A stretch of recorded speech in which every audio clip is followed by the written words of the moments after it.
let's get this over with. Chippendale Rescue Rangers. I knew this was going to be bad. I knew it was going to be bad. I don't care that there were a ton of positive reviews coming in. I don't care. I knew this was going to be bad. And it is. It's really, really bad.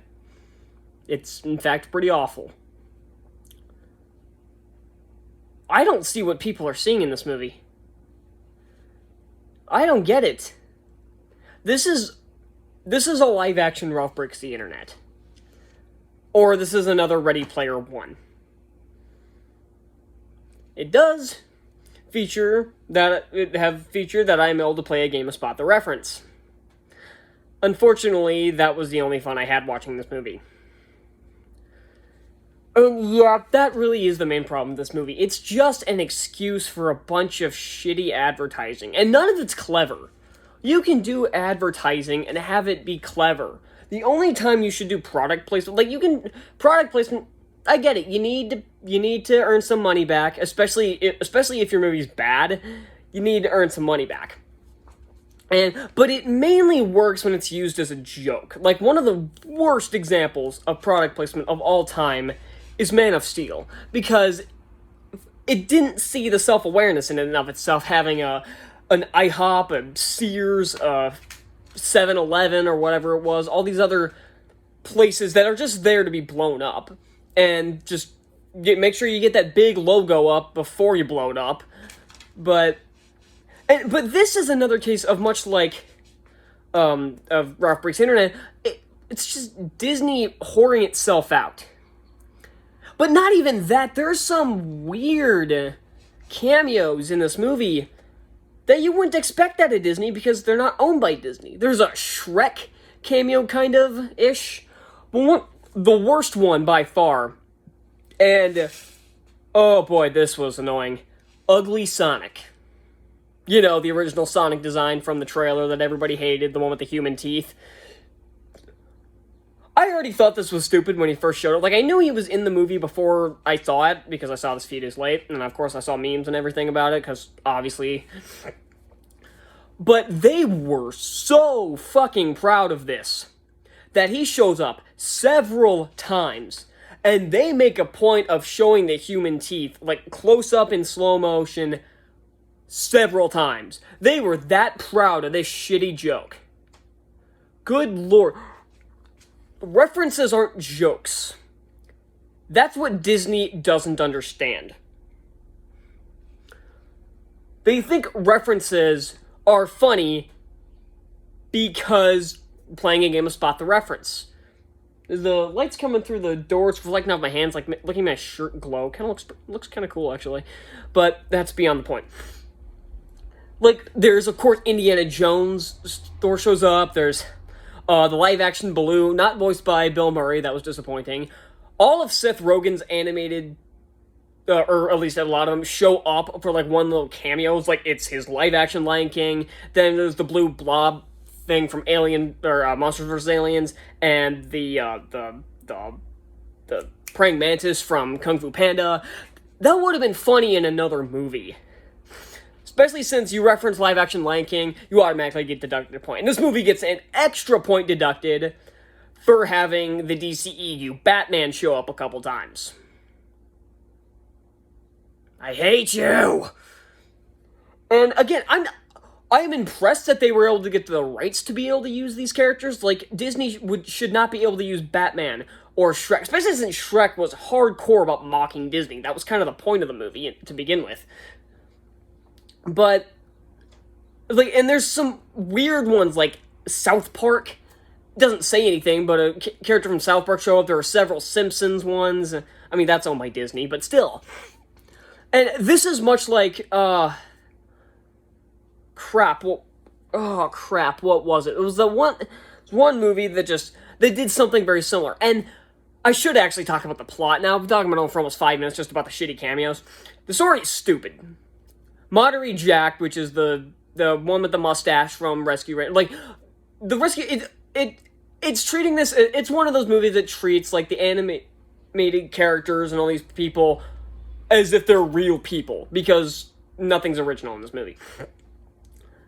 And they do a thing with Chip and Dale meet when they're little kids at school, and then they go off and make Rescue Rangers, and then the show gets canceled, and they go their separate ways, but they have to team up to find Monterey Jack after he gets kidnapped by Sweet Pete, who bootlegs characters, who basically like reforms them and makes the little bootleg movies, those shitty rip-offs, which that in and of itself is a clever idea, but it's not really fully taken advantage of.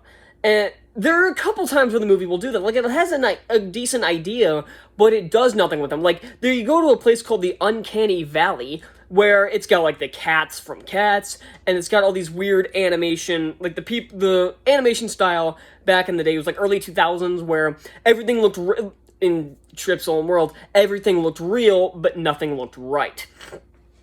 And that would be a clever idea if they did anything with it, but they don't.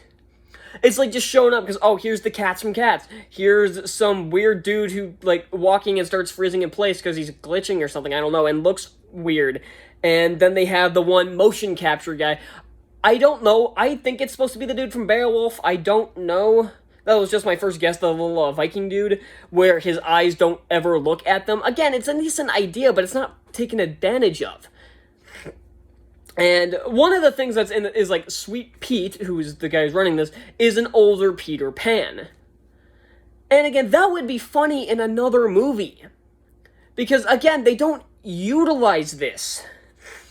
And so I might as well get to the actual characters. Chip is voiced by John Mulaney, and Dale is voiced by Andy Samberg. Mulaney is very off as Chip. Like, his delivery is very cynical, and I know that's Mulaney's style.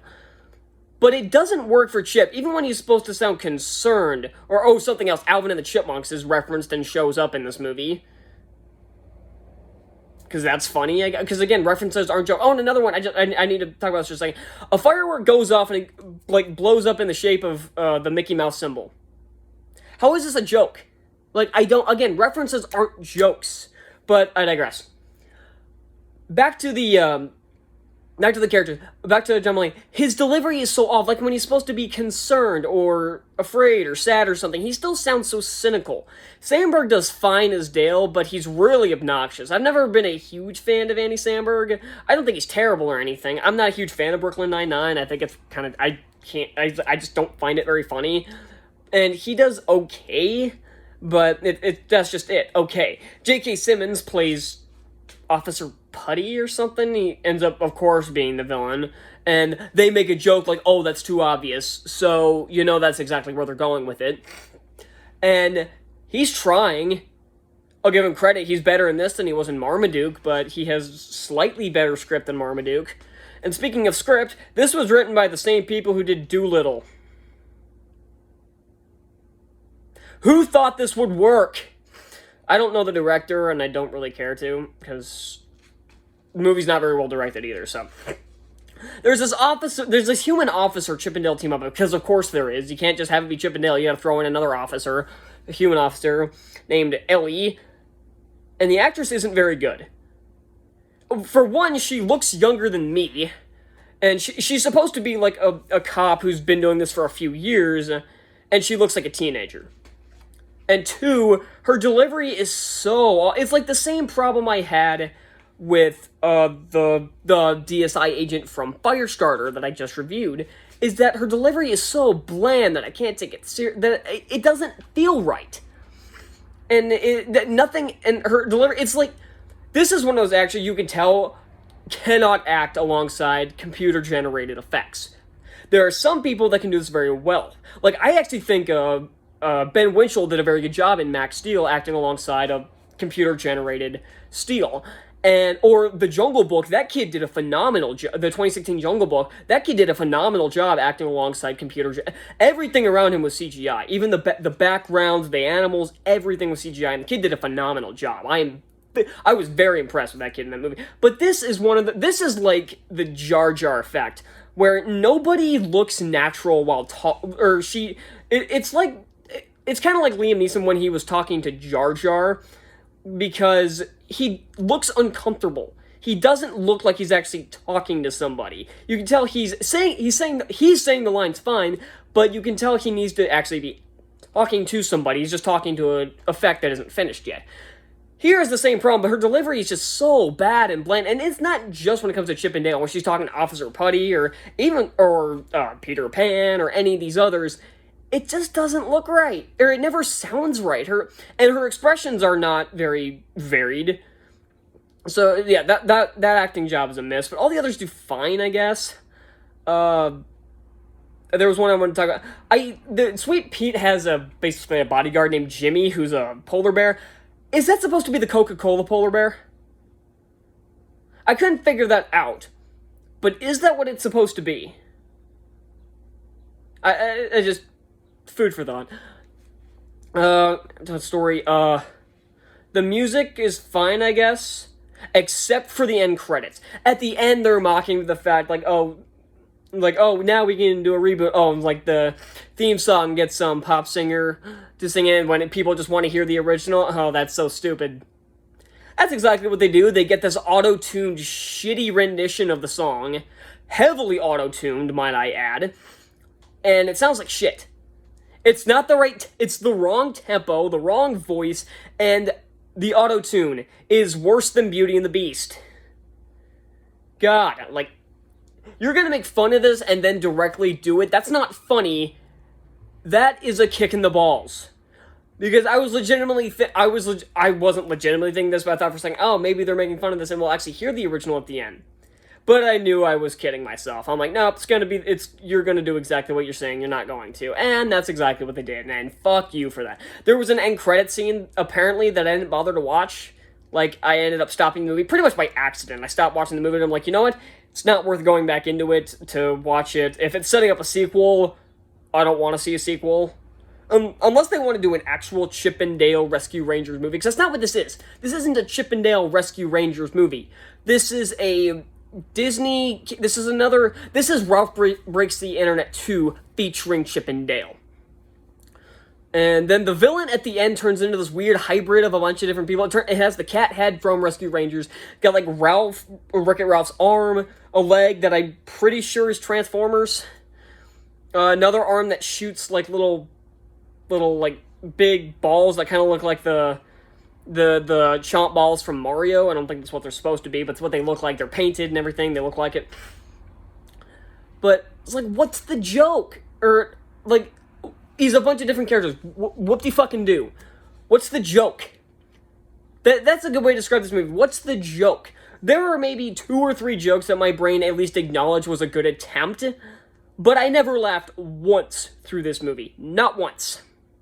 And again, it was only 2 or 3 times where my brain said, you know what? That was an okay attempt. Not once did I think something was funny. And hell, in another movie, or maybe with just another delivery or an extra take or something, it could have been funny, but this movie's so fucking incompetent that they couldn't pull it off. Let me see. The effects. Dale, or not Dale, Chip is animated. They got the 2D style for Chip, and originally for Dale. It looks so bad because it's not 2D. It's one of those things where it's obviously 3D animated, but then they added some lines to it to make it look to make it look like it's 2D, but it's really 3D. And it looks terrible. It looks janky. It doesn't look finished. Dale looks... He gets the CGI surgery, and that's not funny. Or, again, maybe in another movie it would be, but it's not here. And he actually looks pretty decent. But all the other people are the fake 2D style of the CGI, and it looks terrible. It looks, like I said, it looks janky and unfinished. Dale actually looks pretty good here, and about as realistic as you were probably going to get for a Disney Plus release. But I don't know. This has been a rough month. Other than we started this month strong with Doctor Strange, but then I had Marmaduke, which was awful. Then I had Firestarter, which was a huge disappointment, which I thought was going to be good, but was terrible. And then we have this atrocity. Ugh. June has got to be better, right? It has to be. It has to be. Chip and Dale Rescue Rangers gets an F.